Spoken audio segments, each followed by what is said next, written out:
Hi everyone, this is Daniel Rawat here, and today I'm going to talk about the Cyber Kill Chain Framework. The Kill Chain Framework, developed by Lockheed Martin, describes the stages of a cyber attack, from initial reconnaissance to data exfiltration. This is also called the cyber attack lifecycle. This framework can help organizations gain a deeper understanding of the events leading up to a cyber attack and the points at which they can prevent, detect, or stop attackers in the future. Here are 7 steps of the kill chain with examples of attack techniques. So let's understand the first step, reconnaissance. In this initial phase, attackers gather information about their target, such as identifying vulnerabilities, network topologies, and potential entry points. So let us talk about the passive reconnaissance. Scanning publicly available information like social media profiles and the company websites, so they can use the public information gathering from Google, Bing, and social media platforms like LinkedIn, Twitter, Facebook, and other places. They can do the network traffic analysis in the passive scanning. They can do network traffic analysis using DNS traffic and the net flow analysis, where they can use the communication patterns, network devices, and services. They can use open source intelligence OSINT tools like Multigo, Spiderfoot, and the Harvester. They can use the traffic snipping and analysis like using tools like Wireshark and Zeek. Now, let's talk about active reconnaissance. They can collect information using the active reconnaissance method, conducting network scans, port scans, and vulnerability assessment. Port scanning involves scanning a target's network, identify open ports and services. Commonly used port scanning tools like Nmap and Genmap. They can do network mapping. Network mapping tools used to discover and visualize the topology of the target's network. These tools identify host, routers, switches, and other network devices. The popular tools are like NetScan tools, Open Audit, and LAN Topolog. Similarly, they can do vulnerability scanning. Vulnerability scanning involves scanning a target systems for known security vulnerabilities and weaknesses. The widely used tools are like Nessus and OpenVAS and the Qualys Guard. The other technique they can use banner grabbing. Banner grabbing involves retrieving information from network services such as web servers, FTP servers, and SSH servers to identify software versions and configurations. Tools like Telnet, Netcat, and Banner Grab can be used for banner grabbing. They can do DNS and enumeration. They can use other technique like DNS enumeration. DNS enumeration involves querying DNS servers to gather information about domain names, subdomains, and associated IP addresses. Tools such as NSLOOKUP and DNS enum can be used for DNS enumerations. Active reconnaissance may include scanning web applications for vulnerabilities and misconfigurations.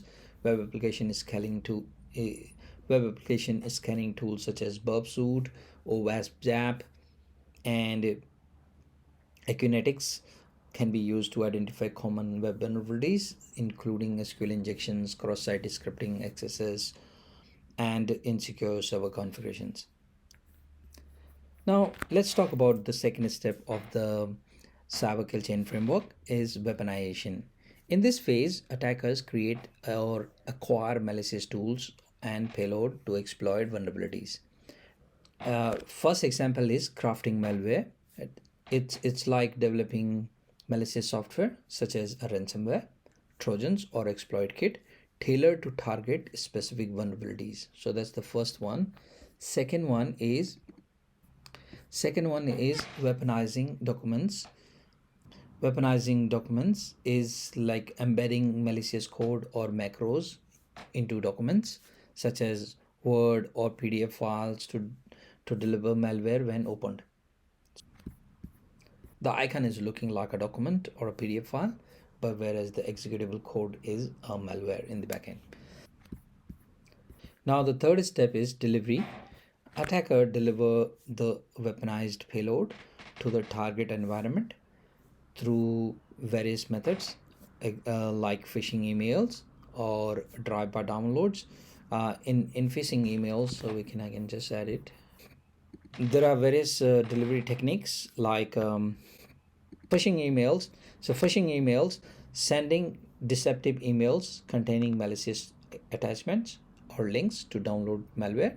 And the second is drive-by download,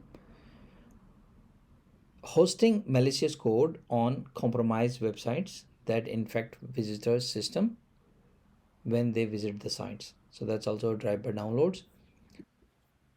Now the fourth step is exploitation. In this phase, attackers exploit vulnerabilities in target systems to gain unauthorized access or execute malicious code.